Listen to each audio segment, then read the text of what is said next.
बोईसर तारापूर एमआयडीसीतील go green Ecotech company विरोधात तक्रार करणाऱ्या तक्रारदाराला कंपनीच्या काही गाव गुंडांकडून बेदम मारहाण करण्यात आली होती। जितम गरत असे या तक्रारदाराचे नाव असून गो ग्रीन इकोटेक कंपनीकडून घातक रसायन हे जमिनीत पुरलं जात असल्याची तक्रारदार गरत यांनी महाराष्ट्र प्रदूषण नियंत्रण मंडळाकडे केली होती। याबाबत गाव गुंडांनी या तक्रारदारांना बेदम मारहाण केली असून या हल्ल्यात गरत गंभीर जखमी झाले आहेत। सध्या त्यांच्यावर बोईसर येथील रुग्णालयात उपचार सुरू असून बोईसर पोलीस ठाण्यात आरोपींविरोधात खुनाचा प्रयत्न यासह विविध कलमांतर्गत गुन्हा देखील दाखल करण्यात आला आहे। याबाबत जखमी अवस्थेत असलेल्या तक्रारदार जितम गरत यांनी काय सांगितले पाहूया। काल सुमारे 2च्या सुमारास मला फील्ड ऑफिसर ठाणे यांच्यामार्फत बोलवण्यात आले।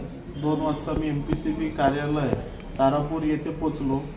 त्याच्यानंतर एक सुमारे 3-3:15 वाजता आम्ही तिकडून गो green Ecotech solution private limited या अनधिकृत हजार्डस रिसायकलिंग कंपनीने काढलेला कचराची स्पॉट व्हिजिट करण्यासाठी त्या ठिकाणी त्या फील्ड ऑफिसर बरोबर माझा भाऊ सूरज पाटील यांच्यासहित गेलो।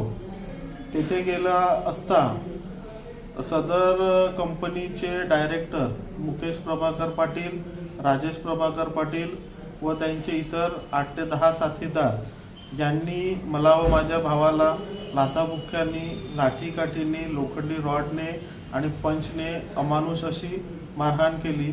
सदर कंपनी रासायनिक घनकचरा रिसायकल न करता त्या ठिकाणी जमिनीत पुरते, नाल्यात टाकते याचे मी पुराव्यानिशी तक्रारी अर्ज MPCBच्या अधिकाऱ्यांना दिले होते। त्यांचं बिंग फुटू नये किंवा ते कुठेतरी समोर येऊ नये म्हणून आम्हाला ह्या पद्धतीने अमानुष अशी मारहाण झालेली आहे। तरी माझी अशी अपेक्षा आहे की दोषींवर कठोरात कठोर योग्य ती कारवाई करावी।